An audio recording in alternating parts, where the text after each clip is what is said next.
देखिए, जो अगली खबर है निश्चित तौर पर आप सब लोग सुनने के बाद अपने मोबाइल पर डाउनलोड करके शेयर करेंगे, इसलिए जरा ध्यान से सुनिएगा, क्योंकि इसमें वो फैक्ट्स हैं जो न जाने आपको कहां कहां से डिस्टॉर्ट करके बताए जा रहे थे। इसीलिए एक एक चीज साफ कर रहे हैं, क्योंकि यह मामला दिल का है।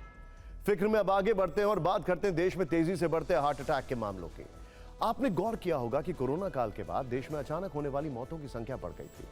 कोई जिम करते बेहोश हो रहा था, कोई खड़े खड़े गिर रहा था, किसी को ऑफिस में काम करते करते हार्ट अटैक आ गया था, तो किसी को घर पर बैठे बैठे दिल का दौरा पड़ गया, कोई क्रिकेट खेलते खेलते छक्का मारने के बाद उसको हार्ट अटैक आ गया।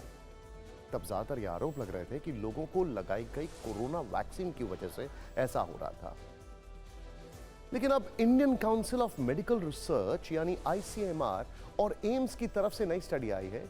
इस शोध में पता चला है कि कोविड-19 के बाद जो एडल्ट्स हैं उनकी अचानक हो रही मौतों का कोरोना वैक्सीन से कोई संबंध नहीं है। मैं रिपीट कर रहा हूं ये लाइन, ध्यान से सुनिएगा। अब Indian council of medical research यानी आईसीएमआर और एम्स की तरफ से नई स्टडी आई है। इस शोध में पता चला है कि कोविड-19 के बाद एडल्ट्स की अचानक हो रही मौतों का कोरोना वैक्सीन से कोई संबंध नहीं है। केंद्रीय स्वास्थ्य मंत्रालय ने साफ कहा है कि कोरोना वैक्सीन और हार्ट अटैक के मामलों में किसी भी लिंक का पता नहीं चला है। ऐसे में बढ़ते हार्ट अटैक के मामलों के लिए कोरोना वैक्सीन को दोषी नहीं ठहराया जा सकता है। मई 2023 से अगस्त 2023 के बीच देश में 19 राज्यों के 47 अस्पतालों में शोध हुआ। ऐसे लोगों पर स्टडी की गई जो पूरी तरह स्वस्थ थे, लेकिन अक्टूबर 2021 से मार्च 2023 के बीच उनकी अचानक मौत हो गई। इस रिसर्च में पता चला कि वैक्सीन से हार्ट अटैक का जोखिम नहीं बढ़ा है। युवाओं की अचानक मौत का कोविड वैक्सीन से कोई कनेक्शन नहीं है।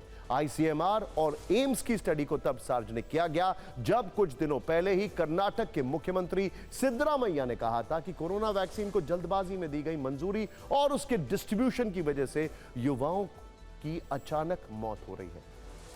आखिर इस स्टडी पर डॉक्टर्स क्या कह रहे हैं, फिक्र की इस न्यूज रील में देखिए।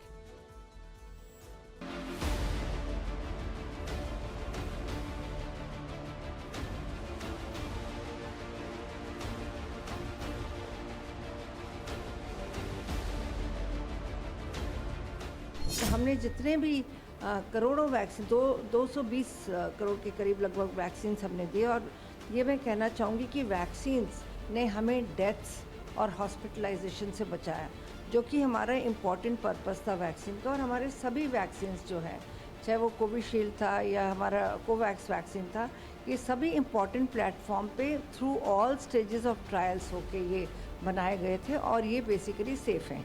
यंग डेथ्स हैं, 18 से 45 साल के बीच में हैं, तो उसके मैंने जैसे कि शुरुआत में भी बताया, हम उसको वैक्सीन क्यों कारण मान रहे हैं।